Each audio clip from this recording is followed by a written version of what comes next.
Good evening. I'm indeed pleased to welcome everyone for this webinar that we are having today on how to excel in VUCA world, the mindful way. I think this topic is something of quite relevance considering the current circumstances. And we have with us a very eminent guest speaker today, Dr. Sanath Mahawithanage, who will be our guest speaker today. Then we also have the CMA Vice President, Mr. Hennayak Bandara, who is also the Vice President of the South Asian Federation of Accountants, our council members, members of CMA, our corporate clients, invitees. So let me welcome you and good evening to all of you. I know that there are difficulties encountered by many, but certainly we have to carry on with our normal work. And today the theme, as I said earlier, is the how to excel in VUCA world, the mindful way. So there are some important terms in this, our theme. One, of course, is a VUCA. I think I'm sure Dr. Sanath will explain to you, but let me tell you because this is quite appropriate in today's times. You know, it is on the vulnerability, the uncertainty, complexity, and ambiguity. So these are the three areas of the VUCA, and the most important thing, of course, is that this webinar is an experiential learning session to understand how the practice of mindfulness improves one's quality of life, and of course how it will also help in meeting these challenges. I'm sure all of you know what CMA is. CMA is the Institute of Certified Management Accountants of Sri Lanka, the national professional management accounting body in Sri Lanka, which is incorporated by an act of parliament. So we are the national body that produces the management accountants in Sri Lanka. And in today's context, we were formed in 1999, and at that time too we were saying that we will try to save the foreign exchange to this country and have a national body that will meet the national needs. Today it has really become real because we are in a very grave crisis situation on the foreign exchange. And we are also a body, a local body that is internationally recognized. We are members of the International Federation of Accountants, the global body for the accounting profession, which has bodies in 134 countries, amounting to 134 countries in 174 member bodies. So we are proud that as a local body, we are recognized and overseas and recognized by the global body for the accounting profession, because today everyone is thinking of foreign qualifications. They are even we are not getting very much of support even from the authorities concerned, because sometimes even cabinet decisions taken not given heed to, you know. So they are all not very much interested in local bodies, but we have been continuing. We are providing education to the those who are qualified at the A level and those who are in the universities, because we are the link between the business and the profession. So as a profession, we not only give the theoretical knowledge, but also the practical knowledge, which enables everyone to get a job very easily. So these are some of the good characteristics that are there, and also with the incorporation by an act of parliament, the authority and the recognition given by the government. So we are in a the current situation we have been able to uh, go from a physical or a manual system to the new digital means. Now the COVID-19 pandemic has really transformed us, and I'm happy to tell you that all our education, whether it's in the teaching side, the education, the registrations, all communications with students, and also the examinations have all been done by digital means. So we have been able to come to a new stage of development because of the COVID-19 pandemic. If not for this, I don't think that we would have reached this stage. So I just thought that I should bring this to your notice, because as a national body, we have a major role to play. And also we have MOUs with a number of universities, plus also an agreement with the Open University of Sri Lanka to do a graduate degree where they give us exemptions for our A-level students. So that's another great thing. Plus, of course, a lot of them are able to do the master's programs in the universities, including the Postgraduate Institute of Management. So today, as I said, we are having this very, very important topic. Of course, VUCA is, of course, something of current importance, but I think the more important one is, of course, mindfulness. Because some of the mindfulness is today very popular in the corporate world, because they are able to bring results and also to ensure that their managers, executives, and all those working in the institutions are able to really make use of this technique for the betterment of not only themselves, but also their workplace. So today we have a very, very eminent person, as I told you, Dr. Sanath Mahawithanage, and he is from the University of Sri Jayawardenapura, Faculty of Medical Sciences, and he holds a position of Directorship of Center for Mindfulness-Based Research and Practices at the University of Sri Jayawardenapura. He's also been in the corporate sector for over a decade, so I'm sure that whatever that he is going to tell us will benefit all of us, and also with the practical experience that he will be speaking. So he's a scientist, a keynote speaker, a life coach, and mindfulness practitioner.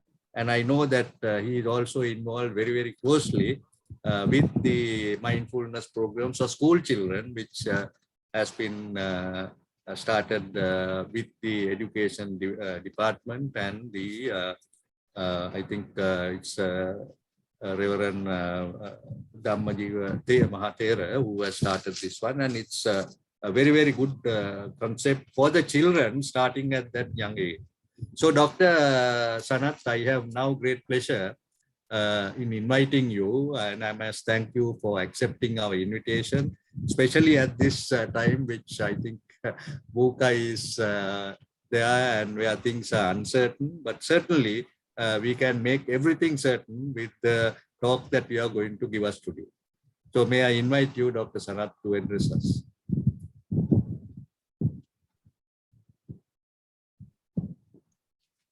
Thank you very much, Professor Lakshman or whatever. Now, before we start, actually, when we are thinking of planning about this speech, I asked from Professor Lakshman whether now the word VUCA is quite unfamiliar enough as far as our fraternity is concerned. So I asked from Professor Lakshman, shall I use this word? So he said that perfectly fine. That is very familiar to our profession, and that is what has been even he gave me a detailed description of what VUCA is. So therefore, I do not think that I should give a in detailed description, as Professor Lakshman very clearly and accurately articulated what VUCA is. But before we start today's session, I feel humbled and privileged because of two reasons. The first thing is that I feel honored because I just got to know about something about CMA, which I was not exposed to in the past, where I feel that, as Professor Lakshman mentioned, that this is the the organization which plays a significant role in connecting business with profession. So therefore, I feel like this is an organization which can be considered as the lifeline of the business in our country. And secondly, it is a great privilege to talking to you. This is a totally different audience, and I also always try to reach different audience and understand their perspectives. And many years ago, I was also like you all in the corporate sector. So I feel like I'm home kind of a thing. So therefore, let's do this session in a different way. Now, even though Professor Lakshman mentioned that this is a talk, I would like to give a different definition, saying that this is a kind of an experiential learning session. So ladies and gentlemen, be ready that there are certain activities that you need to do with me, with which you will experience and understand the nature of mindfulness to a certain level. So everything will depend on to what degree that you will follow my instructions. So therefore, with that, let me start the session. And I just have a few slides, so which I will share with you and explain what we are going to discuss today. Now, I'm not going into in details of what VUCA and all these things. You all know that we are living in a highly volatile environment. And because of these power cuts and all these things, even the predictability of our future is very, very difficult. And sometimes what we need to do tomorrow depends on the power cut schedule. Sometimes the power cut schedule will not work accordingly and everything get into a difficult situation. But one thing which is very clear is that despite the different environment that we are living in, still there are certain, the humanity has still, there's a kind of a skill to not only to survive, but also to excel in such an environment. Ladies and gentlemen, we have gone through world wars. We have gone through many epidemics like this, but still we survive as a humanity in this world. So many years ago, who is known as the guru of evolution, Charles Darwin, said that it is not the strongest of the species that survive, nor the intelligence, but rather the one most adaptable to change. I think the humanity has that characteristics. And what we are going to do today in another maybe 1 hour or so, to understand what are the tools with which we will show or we will acquire a greater level of adaptability, so that we will not only we will survive, but also we will be able to do exceptionally well in this circumstance. So with that objective in our mind, let me take you through very briefly one of the concept that is quite important in this talk or this session, that is the stress. Now, I think I don't need to give a detailed description of what stress and all these things. You all are very familiar with that. If someone is not familiar with the word stress, I think it's something wrong with him. So we are very familiar with that, and we experience stress in our day-to-day life. Now, because of this stress, there are so many challenges that we experience in the VUCA world, and I'm not going to give a comprehensive list, but you all know most of the challenges. We can't plan anything. That is called the work-life boundaries is getting diluted. Now, all these things together building into a situation what we feel called stress. Now, this stress is quite important, because if we do understand the underlying causes of stress, there is a higher tendency that we will find our own way of managing ourselves, navigating ourselves through this VUCA world. Now in World Health Organization, they actually declare the future, even actually that's already here. It's the health epidemic. Stress is another health epidemic, and particularly the workplace stress. Now there are, I've read somewhere, I think the Forbes magazine, where the company called General Motors, which is supposed to manufacture vehicles, they spend more money in the employees' health and well-being than purchasing steel, which is their core function. And therefore, you can understand the amount of cost involved here, and also the difficult situation we are going through because of these conditions. Now, with that in our mind, let me tell you very briefly what are the few things that we are going to do today. First of all, what we are going to do is that we are going to experience the stress. I think that's everyone is aware of that. But we are just going to do some fun activities.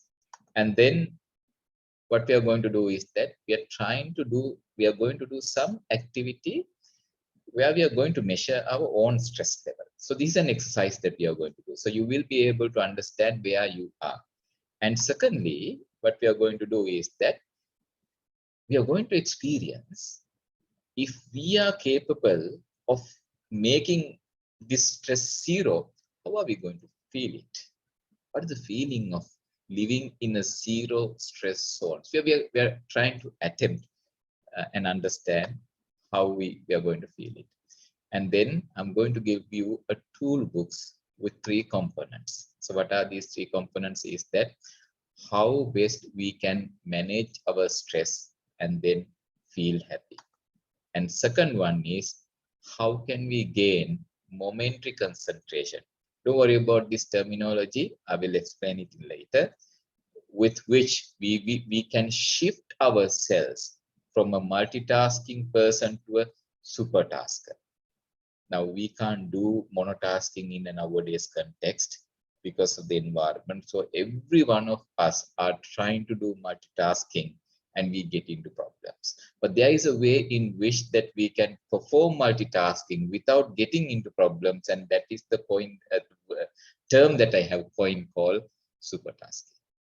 And then the third one I'm going to give you is that how do we cultivate non-judgmental awareness? Again, don't worry about all these things. You will experience yourself non-judgmental awareness with which you become less irritable person. You all have seen that there are many people who are quick-tempered with even with a small stimulation. They quickly get tempered, angry, and respond in a different way. But how can we be more peaceful, calm, and composed people? So that is one of the ways which we can do is that by cultivating the non-judgmental awareness. So that's what is there in the toolbox. And then finally, what we are going to do is that I'm going to help you with develop a kind of a action plan after setting a goal. So that is only the 5 things which we are going to do. I hope you all agree with this thing.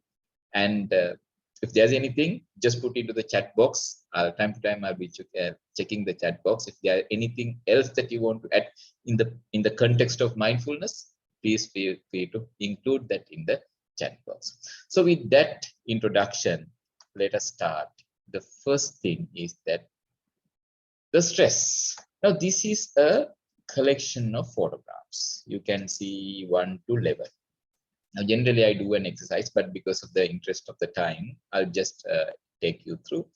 Now, in certain photographs, pictures, by looking at the facial expressions, that you can judge whether the person is happy, angry, stress, or whatever the emotion that you're going through, right? So if you go through picture number 1 to 2 to 3, 4, etc., you understand where this, what kind of emotion that or the feeling that this particular individual is having. Now, irrespective of the emotion that these people are having, there's one common thing. Everyone is, trying to do too many things at a time.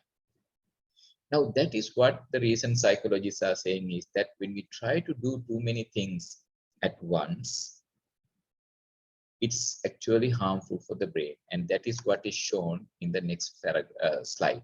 Now, this is a scientific publication, but I will explain it in a very simple way. Probably you also have experienced that this is called media multitasking. Now, have you seen that even, I don't know, sometimes right now, even you may be doing that because you are in front of your laptop or phone or something, particularly if you're in your front of the laptop. Sometimes some people, what they used to do is that they minimize this window and then quickly check what is going in the WhatsApp, what is there in the YouTube, what is there in the mail and all these things. So we try to move from various digital platforms in a given time, so that we are trying to do media multitasking. So this is the definition or the basic description of what media multitasking is. So what scientists have done is that we can measure the amount of media multitasking that each and everyone is doing, and based on that they have given a score. So higher the score, these people performing higher status of media multitasking. And then you can actually, using the functional MRI machine, you can study the structure of the brain. Particularly in this piece of research, what they have studied is the thickness of the gray matter of the brain. So we have in the brain, there's a certain matter called gray matter, and that is important. So what is shown here is that you can understand in this graph, where you can see in the x-axis is the media multitasking score, and in this axis is the gray matter volume. So what you can clearly see is that the higher the media multitasking score, lower the gray matters volume. So in other words, more you try to do media multitasking, you reduce the volume of your gray matter. In a lay language, you damage your own brain by performing media multitasking. Now, my question to you is that, are we in a world where monotasking is possible? Can we finish one work and then have a break and then attend to the second work? There's no way that we can go back to monotasking. We need to survive with this multitasking, because sometimes you being in the corporate sector while you are attending doing the email, half away you have to attend to a telephone call that is coming up, and then your emotions are not perfectly matching to the answer to that telephone call. So then you get into sometimes problems. Now, mindfulness gives the kind of an opportunity for you to perform these multiple tasks with very high level of accuracy and without you getting into troubles. And that is why I define as super tasking. So we will discuss that as we move forward, what is this super tasking and how do we gain that ability. Now, with that introduction, I just want to go back to again to a situation we started with, which is called stress. Now, what is stress? Stress is something mind-made, and it is highly personalized phenomenon. I just want to show you again, this is kind of an activity I do, but I will, because of the interest of the time, I will just explain it. Now, there was a research done where to understand, in which they tried to design the research in a way to understand the two duties of a police officer. So the first diagram is a police officer attending to some administrative works. And the second diagram is that a group of police officers may be chasing behind a thief. So I don't know, they may be running to disperse a protest or whatever the things. So what they have done in this research is that they have tried to assess the status of stress. And the outcome is, what they say is, that particular survey has shown that having to complete paperwork is more stressful than maybe get involved in certain dangerous activities. So that is why it totally differs from person to person. Maybe even based on the situation to situation, and it is highly a personalized phenomena. So therefore, the status of stress you are in may be totally different to mine, but sometimes you may not be aware of the situation. So it is quite important that for you to understand where you are and then take necessary action. So what is next thing is that we are going to do a small activity with can we measure our stress level. So ladies and gentlemen, this is a time for maybe 20 seconds. I don't know whether you have a pen and a piece of paper. So quickly find a piece of paper and a pen, and then we are going to do a small survey that is to assess our own stress. So 20 seconds.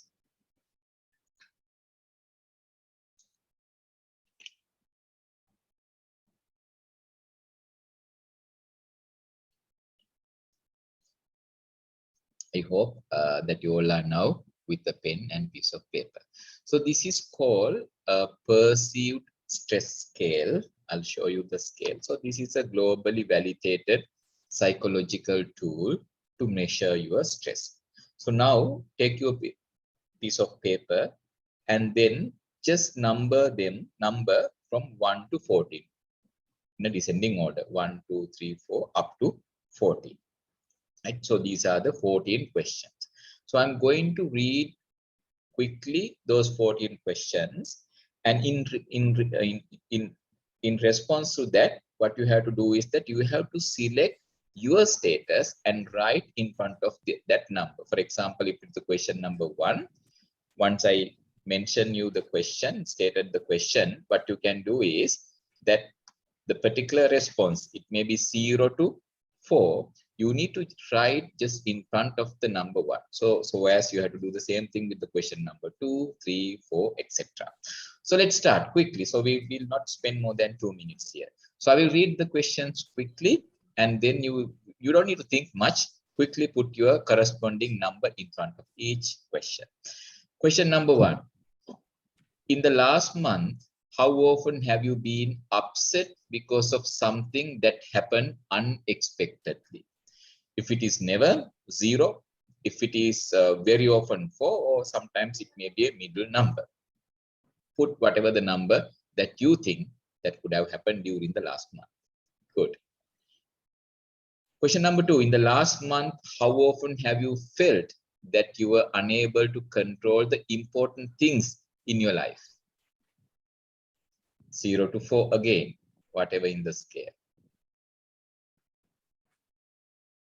You don't need to respond. Just have, I just saw in the Q&A you are responding, so you don't need to share that with the others. So just have in your own, right? And then third one, in the last month, how often have you felt nervous and stressed? 0 to 4, any number, the way you have felt. Question number 4, in the last month, how often have you dealt successfully with irritating hassles? Now, this is an interesting question. This is called reverse order question. So be careful. The question is, in the last month, how often have you dealt successfully with irritating hassles? If it is never, the score is 4. If it is very often, score is 0. So it is a reverse order one. Question number 5. In the last month, how often have you felt that you were effectively coping with important changes that were occurring in your life? Again, the reverse order question. Question number 6. In the last month, how often have you felt confident about your ability to handle your personal problems? If it is never, 4. Yeah, I mean, if you have handled almost all the problems, then 0. In the last month, how often have you felt that things were going your way? 4 to 0. Question number 8. In the last month, how often have you found that you could not cope up with all the things that you had to do? Now, this is again the not the reverse order. If it is never 0, very often 4. Be careful. Question number 9. In the last month, how often have you been able to control irritations in your life? Question number 10. In the last month, how often have you felt that you were on top of things? So question number, so this is again 4 to 0. So there was a message that question paper is not properly visible. Don't worry, just listen what I'm telling and then put your marks. Question number 11. In the last month, how often have you been angered because of things that happened that were outside of your control?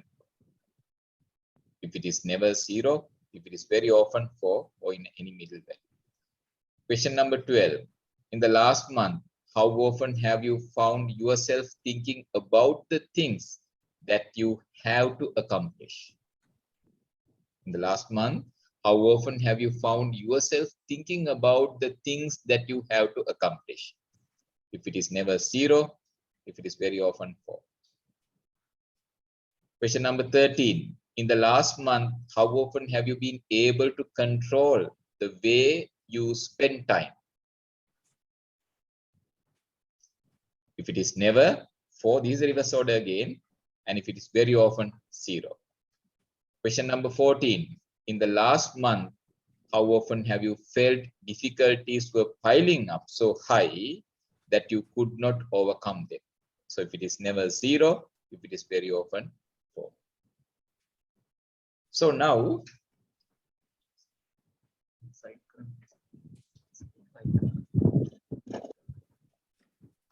what you have done is,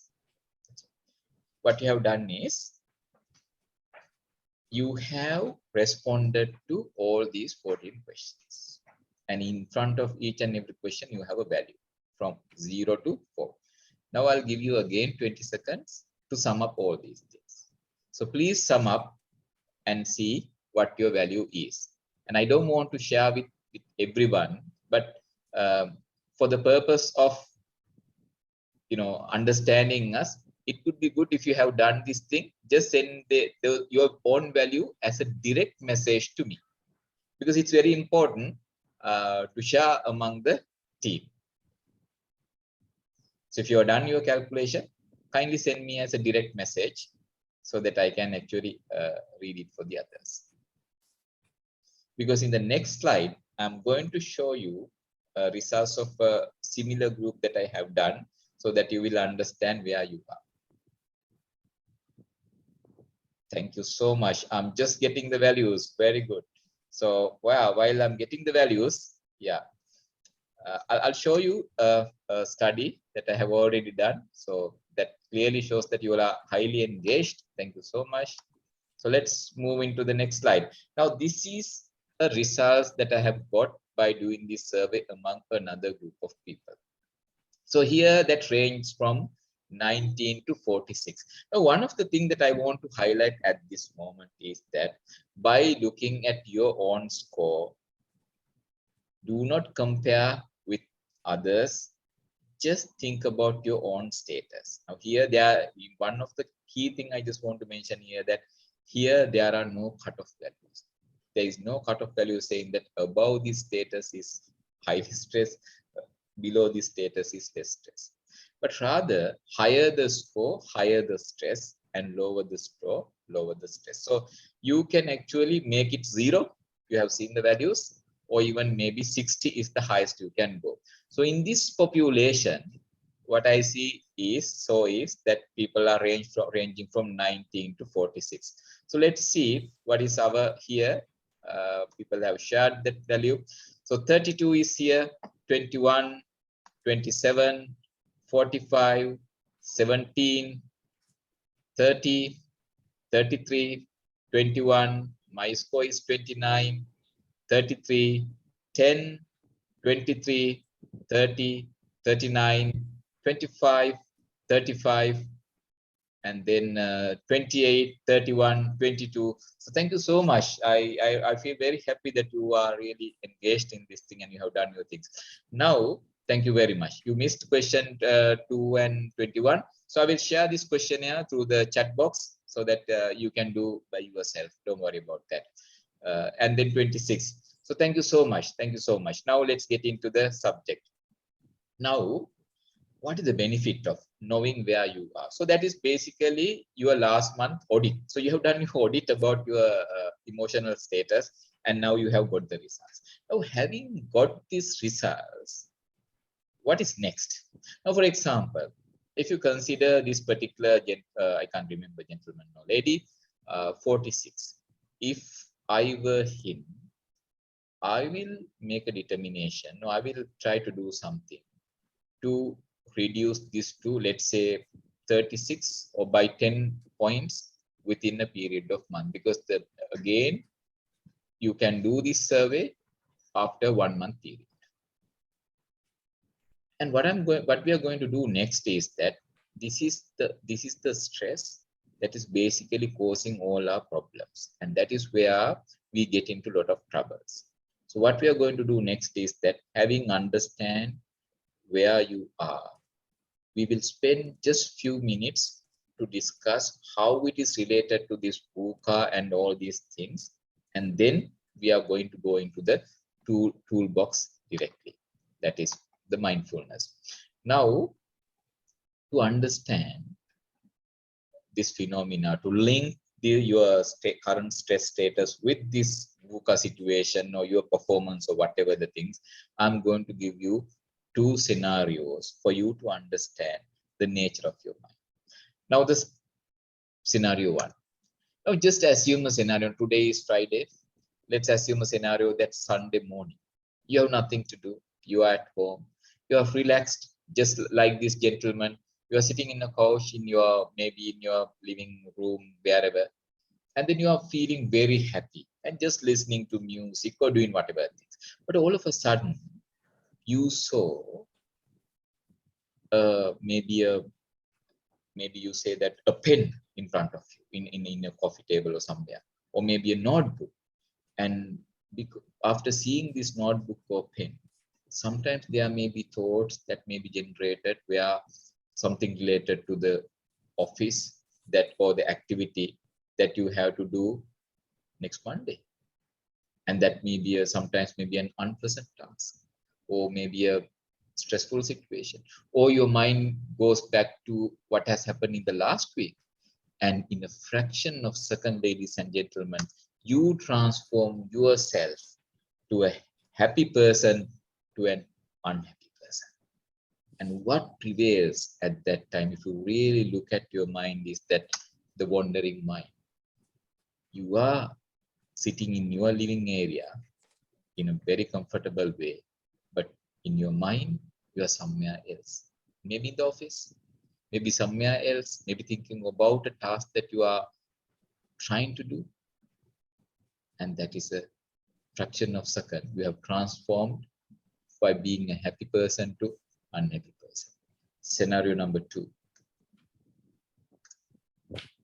Assume a scenario that you have a meeting, very friendly environment, the discussion is going on, but all of a sudden, someone come up with a crazy idea, and then everyone is not happy with this thing, and then there's a heated argument. What happens? You get angry, you get stressed, and there's so many emotions that you can explain, and you get into the situation. Even you see that when you're talking in a very higher volume, you see that your heart rate is going up, your breathing is going up, and energy in your body, and you are getting ready to so-called response called fight or flight response, which we discuss in medicine.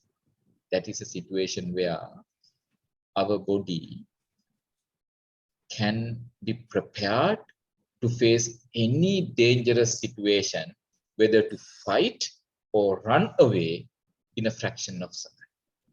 So the nature of our body is such that in a fraction of a second, it pumps huge amount of glucose all around the body, where you see your breathing is going up, your heartbeat is going up, and you have a lot of energy. And that's called fight or flight response. From where we get this habit? That came from our evolution.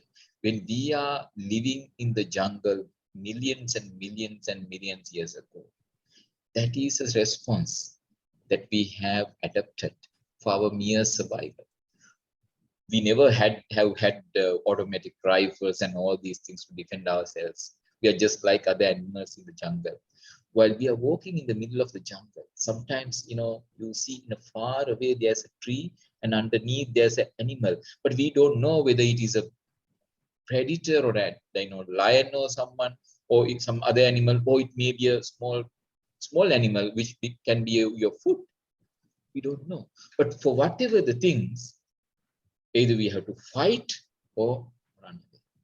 And in a fraction of a second, you get the energy, you get yourself prepared to do whatever things. And that is what we are experiencing today. Now, today, CMA is so kind enough to provide transport for me to come all the way to your headquarters to do this thing because of the power cut in my area. And I was driven by a driver. And he was driving like, I felt that he's scolding to everyone, the other drivers. And according to him, everyone is wrong and he's the only right person. And he was so agitated.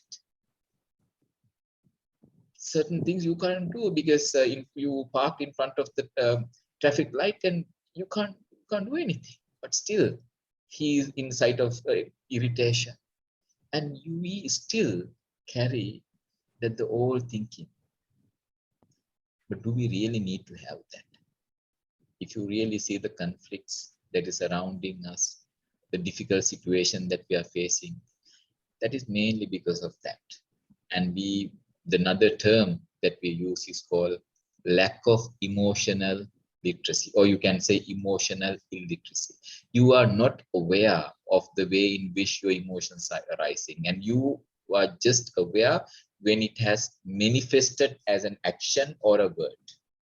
So these are the two scenarios that you can understand the nature of your mind. Because of these situations, what you will really see is that all the time you see that there's a kind of an inner chatter. Somebody is, chatting in your mind is something like this. There's a nice book very recently I have read, which is called Mind the Chatter. And this is now you can see in these two diagrams, two pictures, where you can see how heavy is your head. That is mainly because of stray thoughts. It is not that we should not be thinking about the past or the future, and we should not be planning, or we should not be thinking about the past and learn. It's not that. But if you really look at, we let our minds to just wander in the past or future, and we experience a huge inner noise. And sometimes we are not aware of that. You might have seen that there are some people, gentlemen or ladies, they can't drive without having the cassette or the radio on in their cars. And even in some household that you on the radio or the TV, and that throughout the day that goes as a background noise, music. So like that, if you really look at our mind, there's a huge inner chat. And probably you might have seen that there are people, when you go into the extreme status, even while you are walking in the road, you are talking to yourself, they're smiling to themselves. And that is when you go to the extreme end of huge inner chatter, which is unbearable, that is where you need medication. But ladies and gentlemen, what if you come to the right side of the spectrum, where we slowly cut down our inner chatter and come to the stage of zero inner chatter? When there is no inner chatter, or when we are fully conscious of the chatter going in our mind, because right now I'm fully aware that how my gesture is, I'm talking and all these things. So like that, if you can shift yourself, transform yourself from an extreme end of very high inner chatter to the other end of less noisy inner status, or the low inner chatter situation, you started feeling the things are getting more and more clear. Most of the time, why we are most of the time we are emotionally overwhelmed. That's where we respond. Sometimes after responding only, we think that why I have spoken like this. And even you may be thinking about withdrawing your own words. But if you're really aware of your inner chatter and you know the technique of calming down it, you are in the present moment.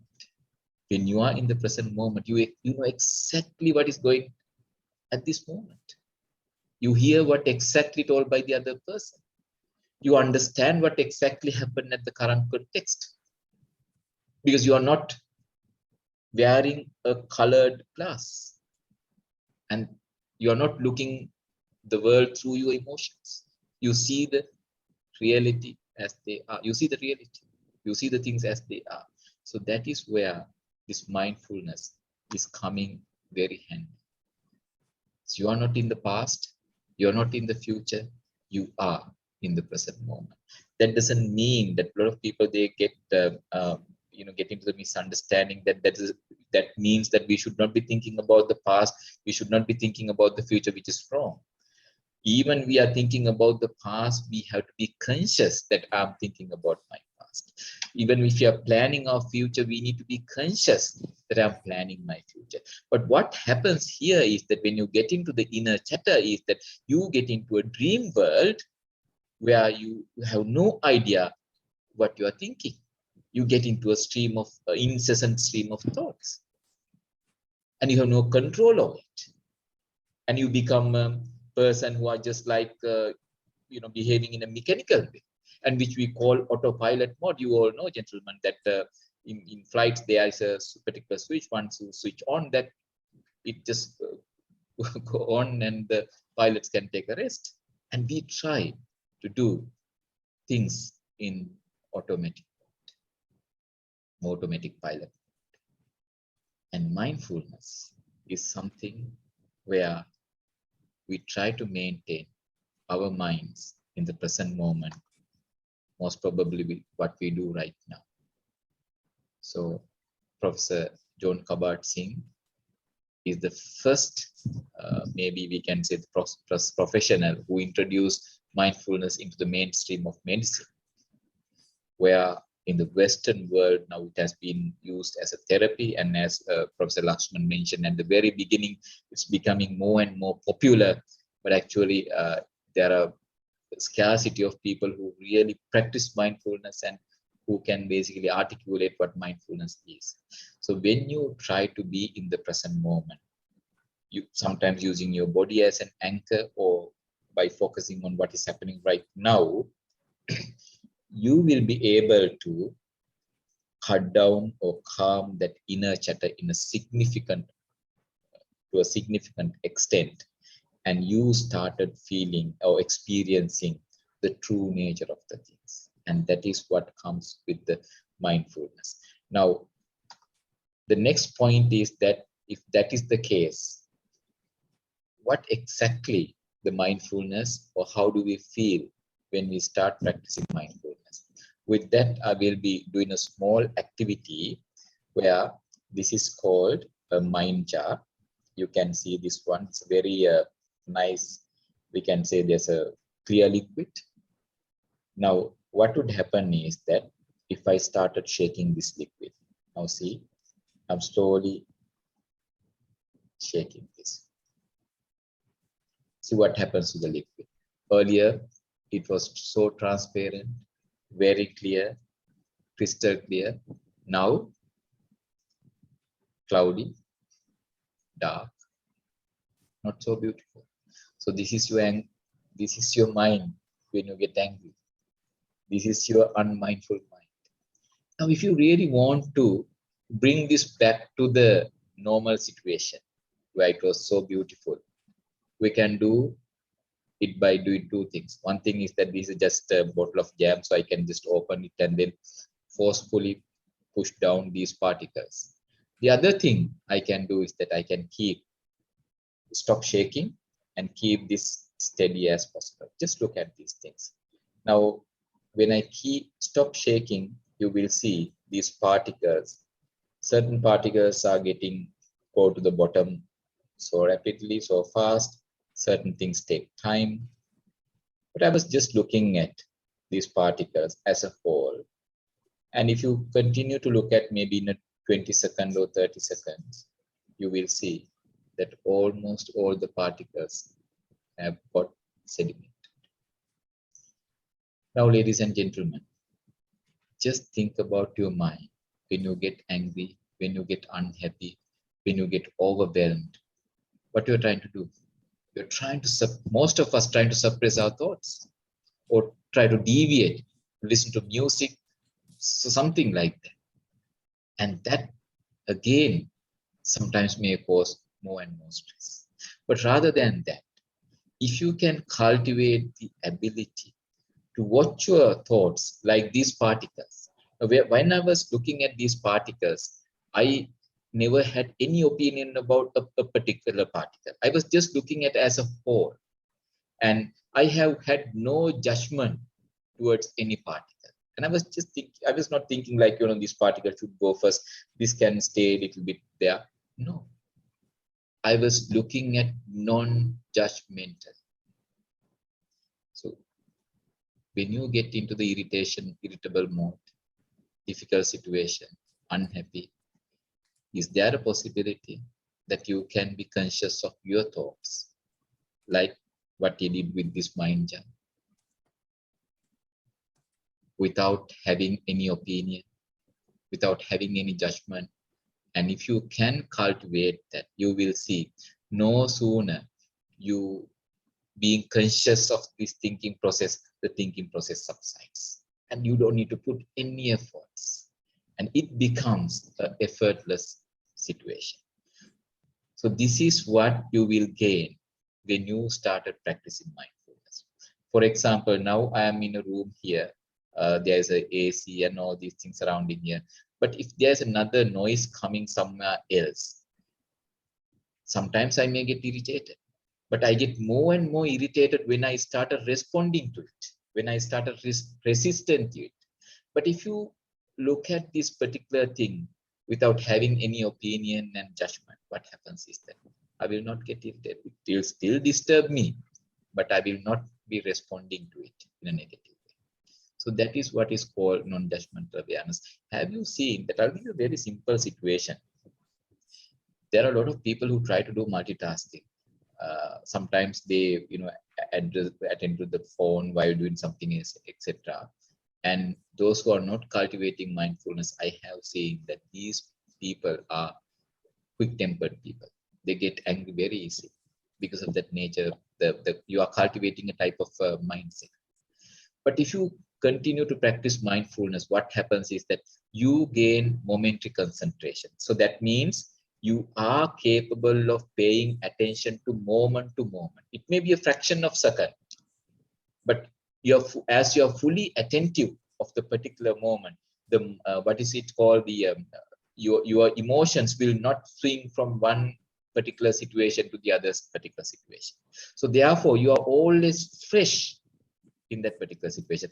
For example, I mean, in a simple way, when I was in the corporate sector, one of my team members used to say that about another team member, saying that if he get into a angry argument with his wife before he leaving the office, when he come to the office, still he is carrying that emotion and he started scolding the others. So these emotional swinging, right?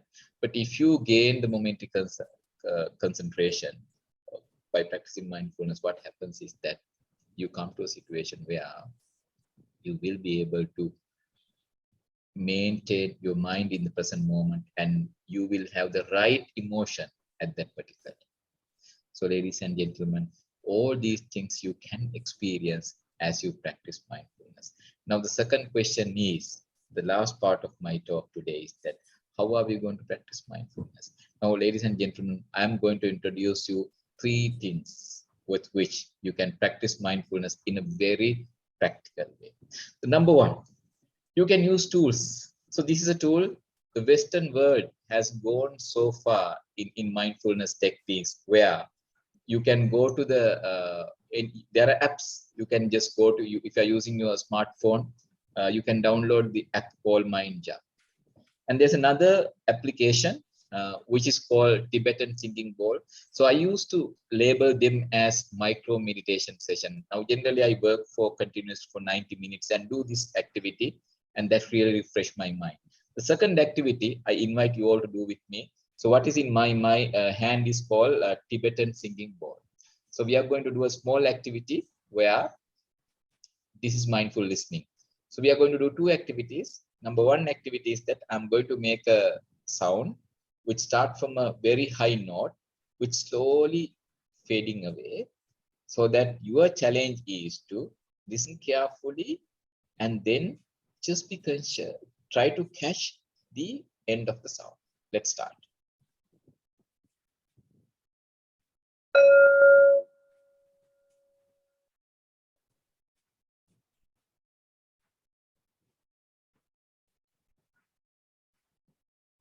All right, we'll try another one more time.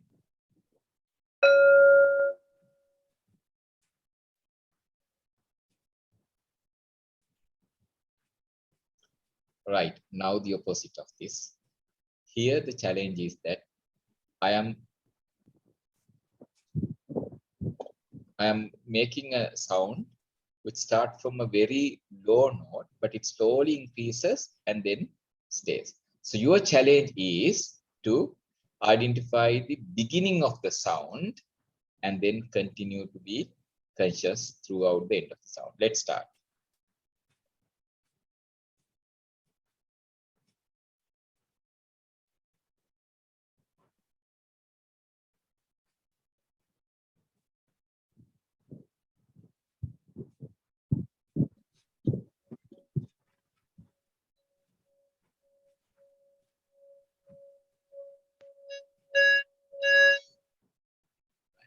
So this one also you don't need to carry because this is quite cumbersome.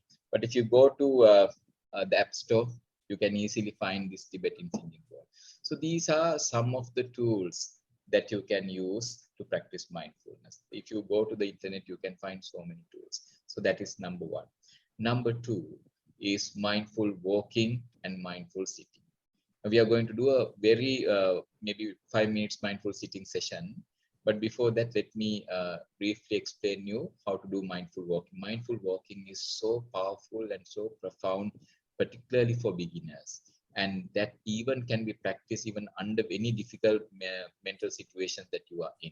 So mindful walking is so simple, where you will find a place, at least you can ideally good even if you can walk without any interruption, maybe 50 to 45 to 50 steps. But even if you can find a place where you can walk maybe 5 to 10 steps without any interruption, that's perfectly all right. So what you have to do is that keep your hands in front of you or back, keep them tight, and then look at maybe 1 or 2 meters in front of you, and then slowly start walking. And while you are walking, you don't need to put a lot of stress or focus. Just be conscious. What is happening to your legs? The way you are transferring your left leg and the right leg. And try to be conscious throughout the session. And ideally, for a beginner, I recommend everyone to practice mindful walking for 15 days. 15 minutes every day for 15 days and see what happens. Now, you might have got your own score now. Keep on practicing mindful walking at least 15 minutes a day, and you will see at least research. I have done a lot of research, and I have seen that at least your stress level will be reduced by 30%. So that is mindful walking. And the other thing is mindful sitting. So ladies and gentlemen, let's do a quick mindful sitting session so that you will understand how do you do. So what I'm going to do is that I'm going to do a small guided meditation session. So before doing that one, you can, even if you want, you can sit in a cross-legged way, or even you can sit in a comfortable chair like this, but ensure that you're not resting on your arm. So keep your back straight and then slowly adjust your head and neck and find the most comfortable position to keep. And then keep both legs on the floor, keep them in parallel, and keep your hands on your thighs but palms down.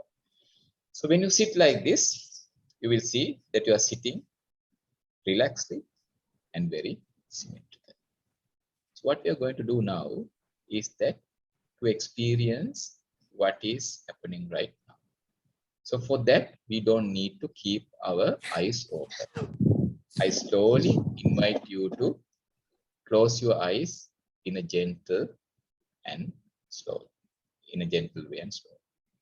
Now we are sitting here, closing our eyes, and we are relaxed.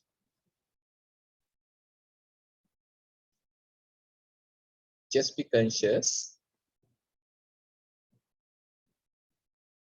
of what you feel at this moment.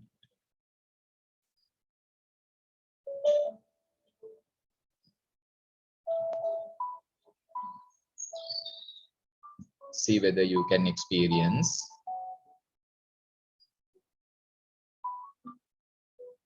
your pressure points, the way your legs are touching the floor, your weight on the chair, your back straight but relaxed, your hands on your thighs. If you can feel these pressure points, that means you are in the present moment.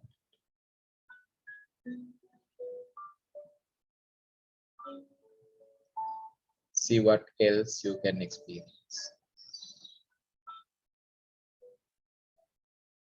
apart from your pressure points.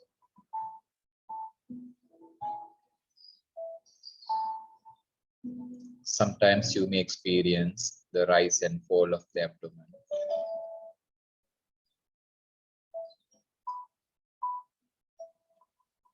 After each and every breath,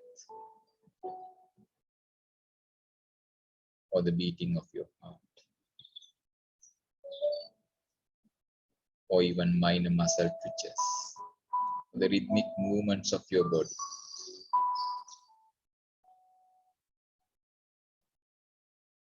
Whatever you feel at this moment,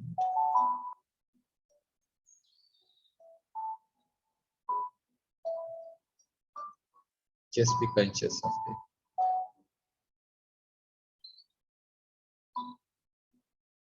Just be aware as a whole.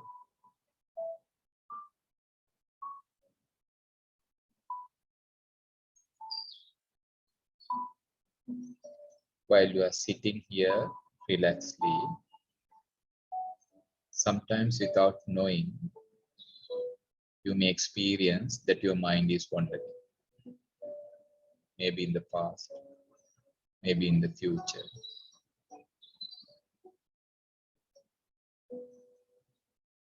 Whenever you spot it, that your mind is wandering,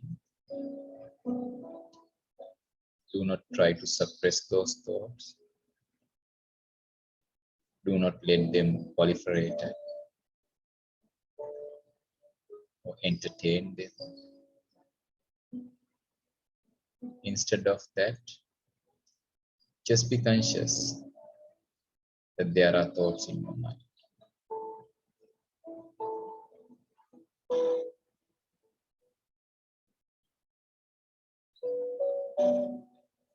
With that awareness itself, you will see, without any effort, you always come to the present moment.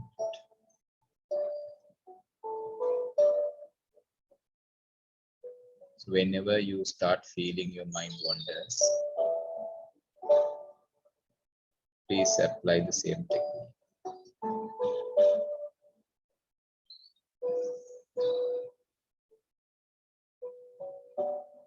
Now we have to do this by ourselves. So therefore, I will stop guiding, but let's continue to experience the present moment awareness. So we have nothing to do at this moment. Therefore, let us experience the happiness of having nothing to do at this moment. I will ring the bell time to time. That is to remind you to be in the present moment. So let us start to experience the present moment. Let's start.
Slowly open your eyes and let's conclude our session.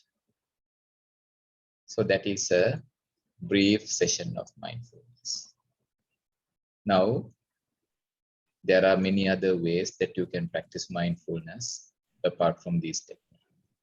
The other technique that you can practice is, sometimes most of the time that the question I'm getting is that when I'm recommending people to practice mindfulness at least 15 minutes a day, that we don't have time.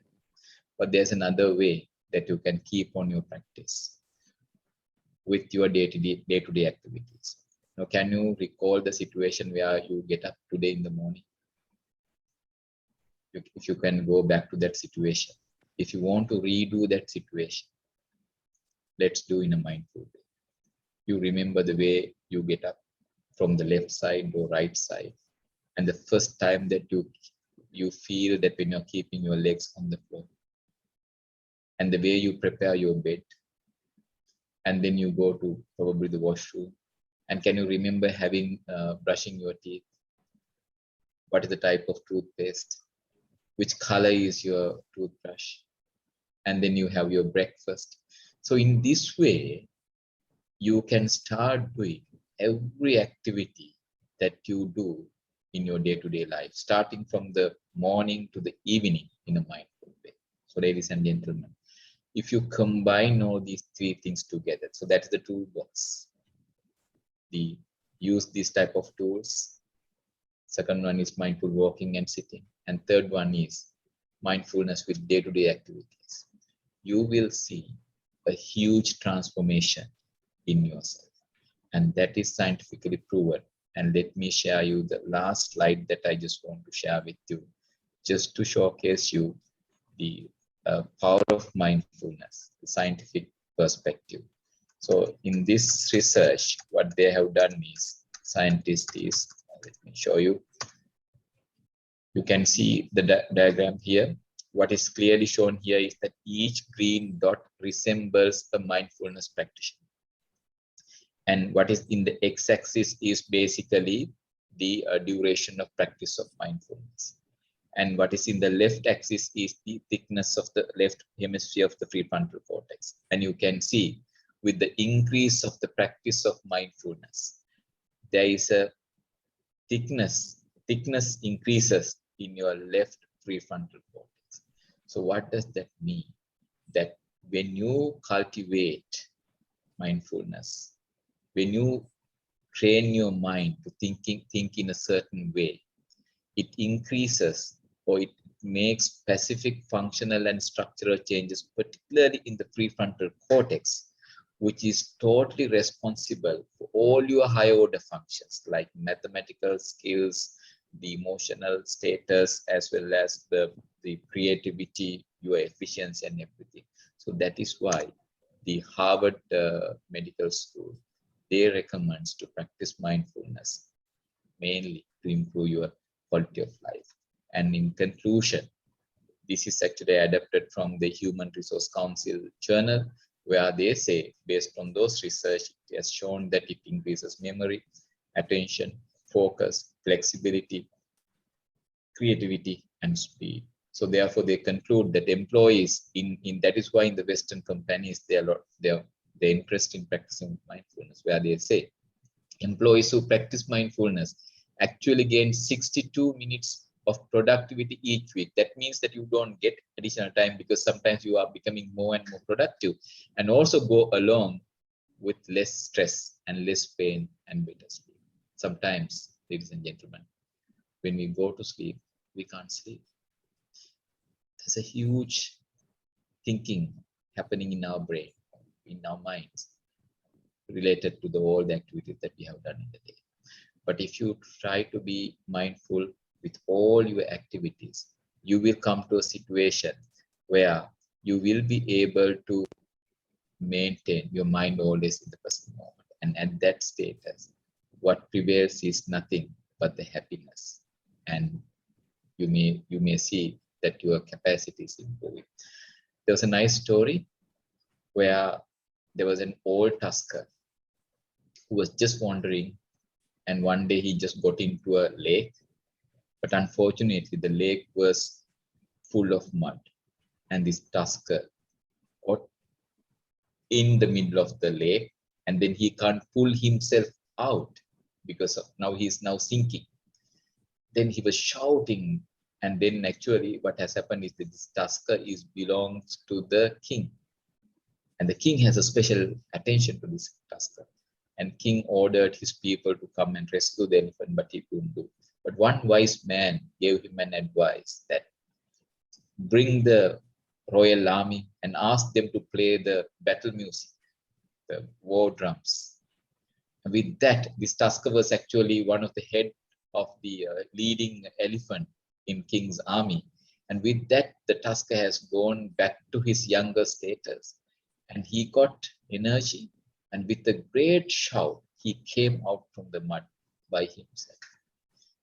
And therefore, the one who practices mindfulness is also like that. We always seeking the external support. We always expecting that someone should come and motivate us. We always thinking that we need some external things to drive ourselves. But when you start practicing mindfulness, you will see that your inner fire started burning, and the willpower is coming up, and you become an unstoppable person. So they are the so-called corporate athletes. So ladies and gentlemen, I hope that you got my message, and my simple request is that we can make this world a very better and better place by each and every one of us started practicing mindfulness. Thank you very much. And over to you, Professor Lakshman. Thank you very much, Dr. Sanath. I think you really kept to your word of the experiential learning session, which made everyone do their bit of work. I think that is very, very essential, and I think everyone was kept on their toes. And of course, on your final words, I think everyone will have to maybe look or work like the tusker, where they will be able to bring their own energies in order that they will succeed. So I think that was a great experiential learning that you mentioned, more than a talk. And of course, where the VUCA was concerned, and of course, mindfulness is really what is behind. I think I must say that we have had also delegates from overseas, from Nepal, our member accounting bodies, then also from India. So they have been listening, and I think they all appreciate the wonderful session that we have. So it is for question time, where you can send your questions on Q&A. But if I may ask one question from Dr. Sanath, how does the age or maturity of a person help in mindfulness? Because whether it has any connection with the age or maturity of a person to maybe bringing the mindfulness that you were talking about. Yeah, I think, sir, you have asked a very relevant question. So there are two aspects to that. When you talk about maturity, what happens is that I have explained you the scientific evidence that the way in which your prefrontal cortex improves. So we do everything from our mind, and any improvement in your mind, it's something like this topic is called brain plasticity. Many years ago, scientists were thinking that, once that you have come to the older age, there is no way that you can improve your brain. But what the reason science is showing is that when you inculcate a certain thinking pattern by practicing mindfulness, it improves, it has structural and functional changes in your prefrontal cortex, which improves your thinking ability, your creativity. And I think the word I would like to use, Professor Lakshman, is the wisdom. So you will see that the mindful people, the way they're dealing with the society is totally different to an unmindful person. So that is number one. The other perspective is a very interesting thing. We are actually doing a lot of research also in our university. This is actually scientifically called epigenetics.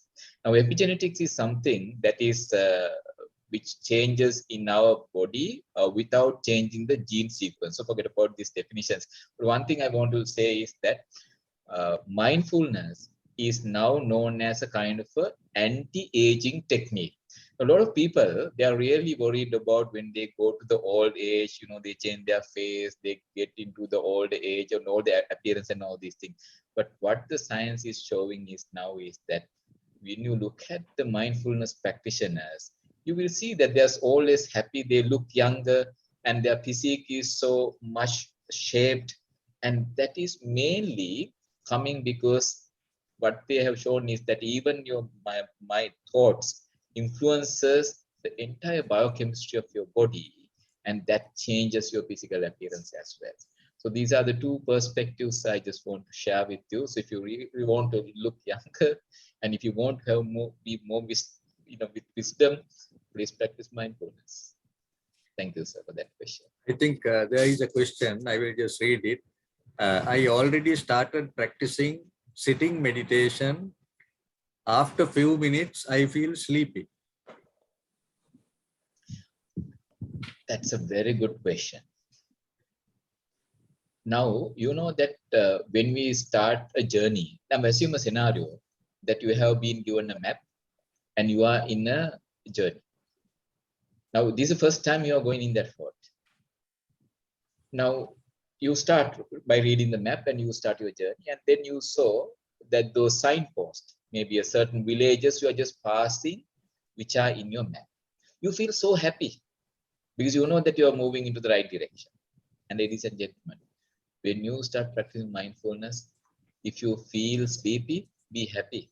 You are in the right direction. Because that's a clear evidence that you are moving towards that. Because what happens is that we train our mind only. We have cultivated what is it called, the consumption mindset. We consume a lot of thoughts and we give food and we let our mind to run all the time. But when you practice mindfulness, what happens is that you are slowly start emptying that bucket, which is a totally new experience for us, which may be boring, which may be very dull experience. So what happens is that you go to sleep more. So therefore, that is why, as most of the people are saying, is that you need to practice when you're sitting meditation, you need to practice under the guidance of an experienced practitioner. So your teacher will tell you what to do next. So you need to continue, but that's a good sign. Thank you for asking that question. Doctor, thank you. There is another question. I think that's really relating to the topic of VUCA. VUCA world, I think some of them want to find out exactly what how you can explain it. So maybe if you can say a few words on that, that would be useful. So you explained it very well at the beginning, but for the benefits of the audience, I will explain again. It's a managerial acronym which is introduced in 1980s, if I'm not mistaken, which is basically to explain how volatile the situation we are living in. I think as professionals, you all know that you can't plan your future. Certain things are, there's a higher status of volatility, uncertainty, and the things are more complex and also ambiguous. You don't know what is the government policy. Sometimes you know government policy next year. So without knowing there is what is the policy next year, how do you plan your business? So this is the experience of the VUCA world. But what I was trying to say is that even though we are experiencing all these things, if you keep on practicing mindfulness, our mind still drives to find certain things with which we can still overcome this situation. Not only overcome, but also to find the best solution and become a master the situation. So that is what you gain from mindfulness. I can't give a description. You have to practice and see. Thank you for that question. Thank you, Doctor. There is a question here. I think it's from one of our friends from Nepal.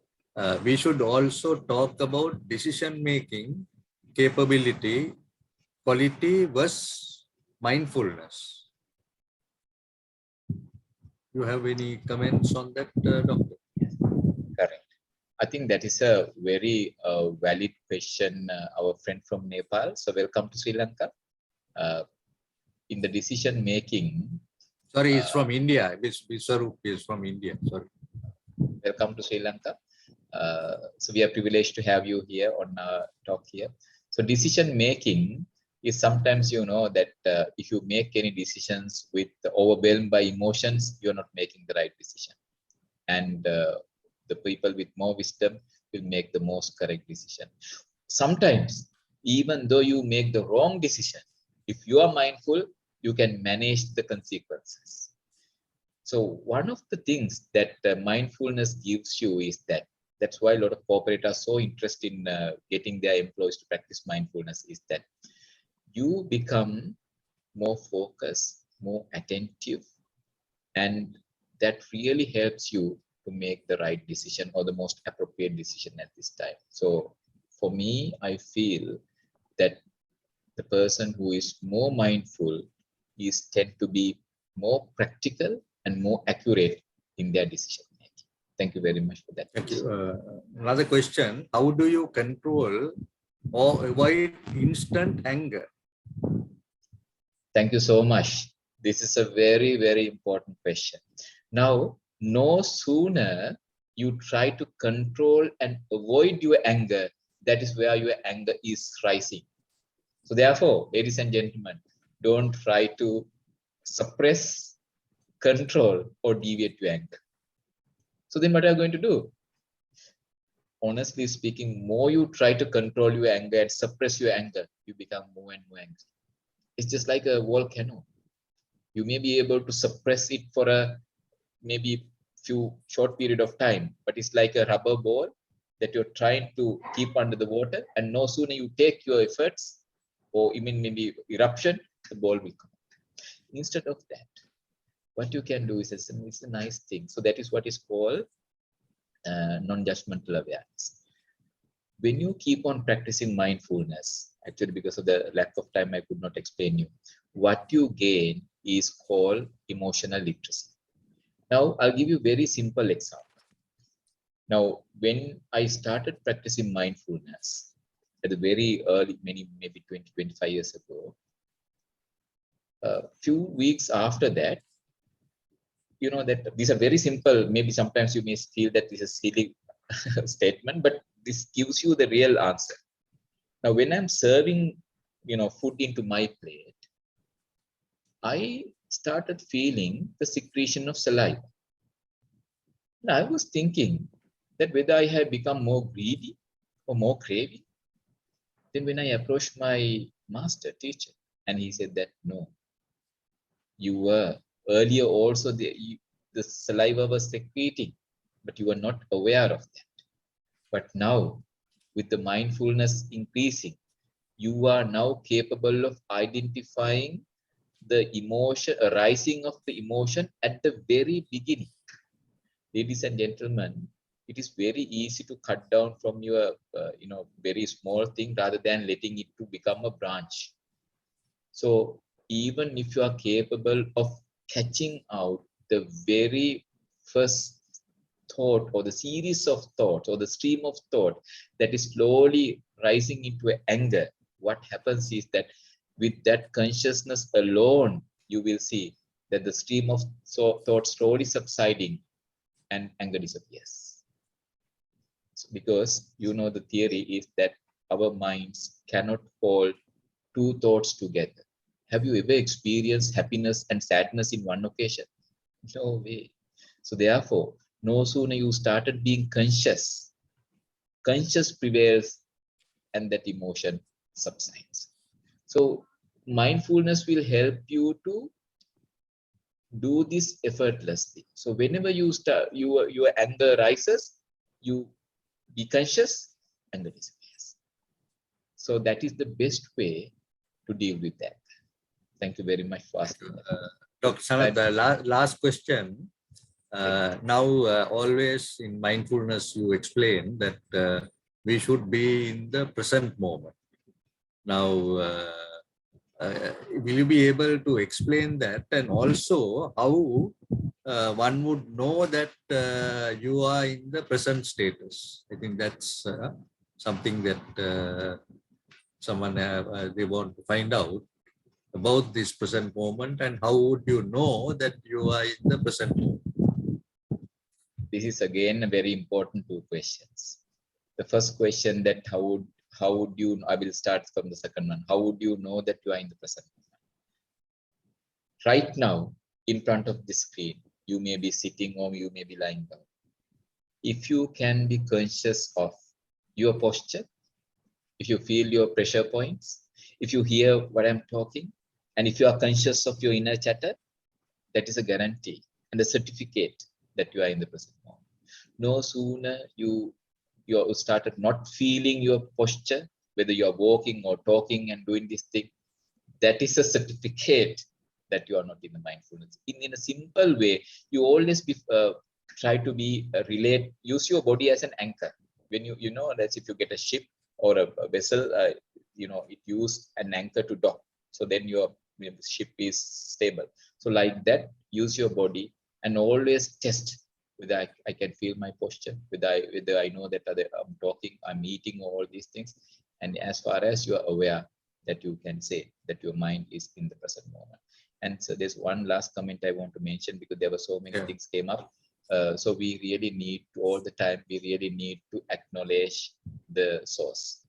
So this mindfulness is actually in almost all the religions, but also the Buddha explained that under the sutta called Mahasatipatthana Sutta.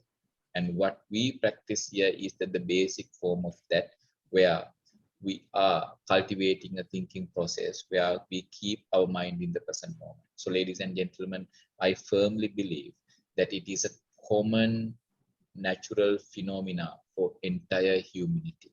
And even I used to say that it is the fundamental human right, your ability to maintain your mind in the present moment. And it is unique thing, and it is common, and for that you don't need to belong to a particular religion. And it is what's called evidence-based technique, which you can practice and you can experience. Thank you, sir.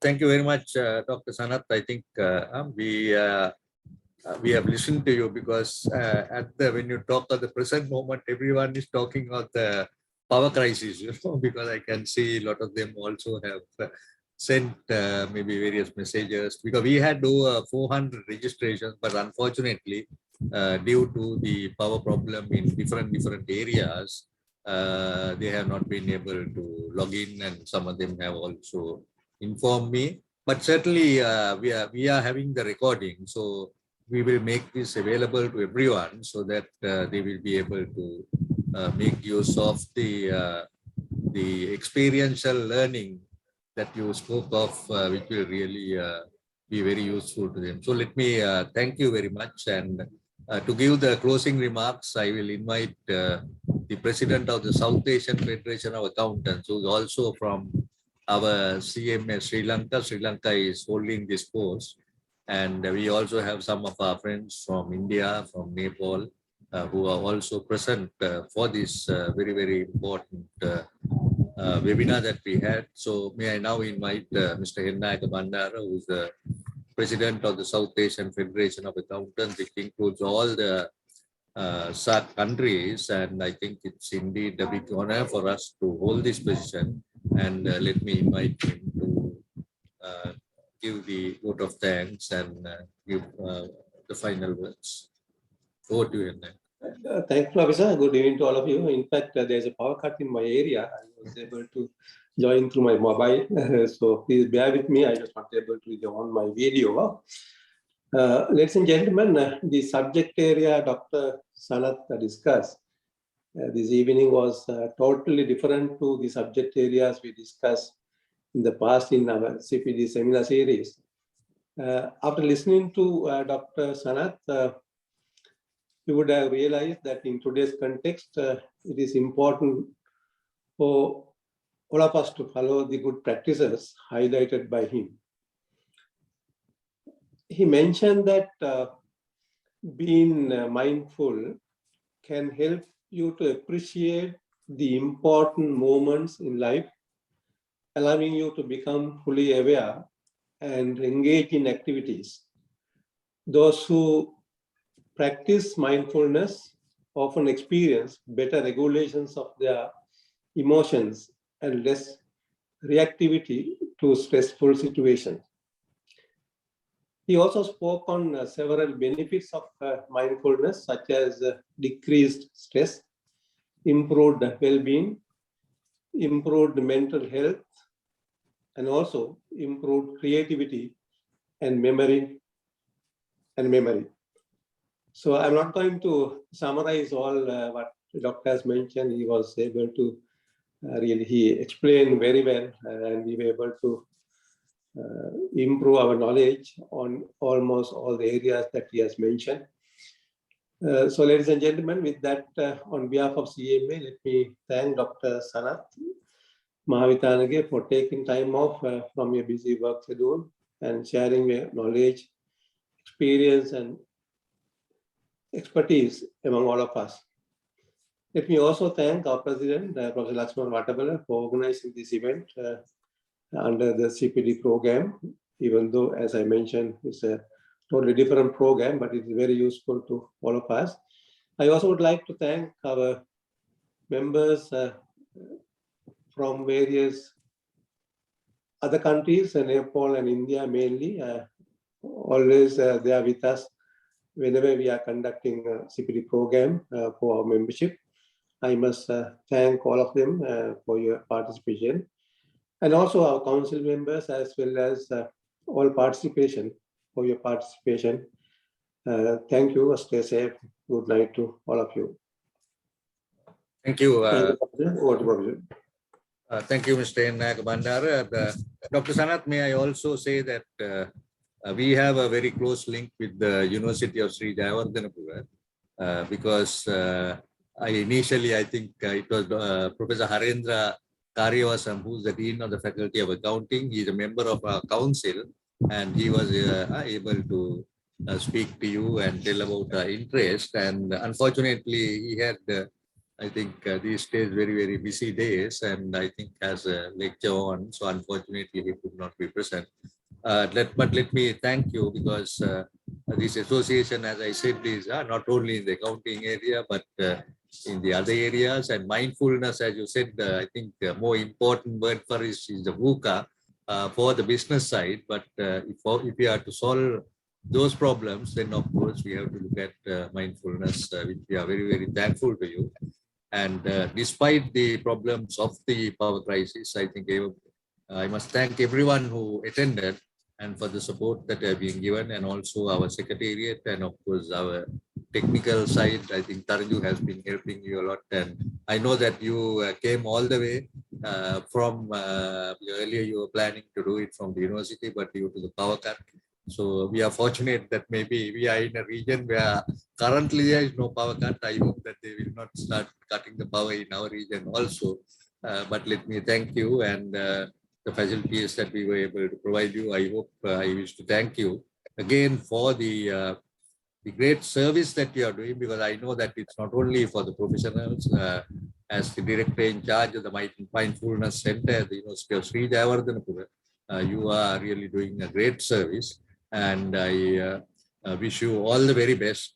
And I'm sure that we could also listen to you maybe in the future with new areas, and maybe spread the message more, so that in the business world, they will be able to really make use of mindfulness. So thank you, and all the very best, Dr. Sanath. Thank you. Thank you very much.